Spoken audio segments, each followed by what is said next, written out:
임진왜란 초기에 벌어진 임진강 전투에서 패배한 선조의 조정은 어수선했습니다. 조정의 대신들은 의병을 얻어야만 나라를 지킬 수 있을 것이라 합니다. 이에 초유사라는 임시 관직을 내려 여러 지방의 백성들에게 국가의 상황을 알리기도 했습니다. 당시 조선통신사의 역할로 파견되었다가 판단을 잘못하여 일본이 조선을 공격하지 않을 것이라 보고하여 파직당했던 김성일이라는 자가 있었습니다. 파직을 당한 김성일에게 경상초유사를 임명하여 공을 세울 수 있는 기회를 주자고 유성룡이 선조에게 간청을 한 것입니다. 김성일을 경상 지역으로 다시 보내서 의병을 일으키도록 하자는 의도가 있던 것입니다. 의병이라 함은 민간에서 자연스레 일어나야 하는 것인데 조정에서 사람을 보내 선비들을 통해 의병을 일으킨다는 모습은 이상하기도 합니다. 당시 조선의 관군들 상태가 어떠했는지 엿보이는 부분이기도 합니다. 하지만 조정에서 사람을 보내기 이전부터 스스로 의병을 일으킨 자가 있었습니다.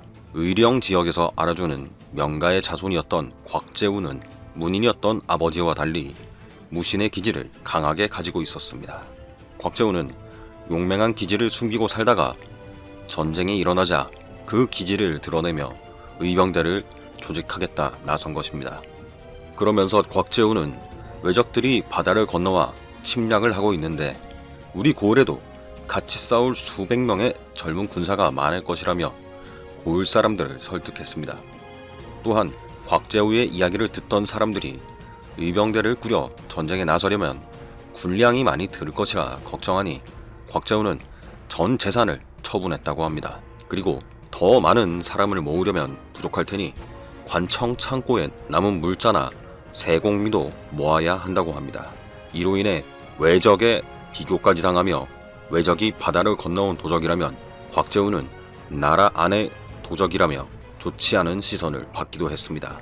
국가에 아무런 지시도 없이 사적으로 군사를 일으킨 상황이기에 전란을 틈탄 반란 세력으로 의심을 받기도 한 것입니다.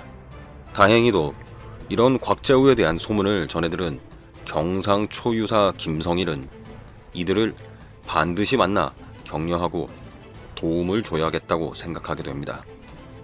이런 김성일의 도움이 있었기에 후에 의심을 떨쳐내고 국가에서 인정한 군대로 인정받았고 합법적으로 지원을 받을 수 있게 되었습니다. 곽재우는 그렇게 천릭이라는 붉은 비단 옷을 입고 홍의 장군이라 불리며 말을 타고 종횡무진 적진을 흔들어 놓으며 가장 유명한 의병 대장으로 기억에 남게 됩니다. 당시 중요한 역할을 해준 의병대를 이끌며 강한 인상을 남긴 곽재우와 7년이나 이어진 임진왜란의 이야기는 다른 이야기에서 계속됩니다.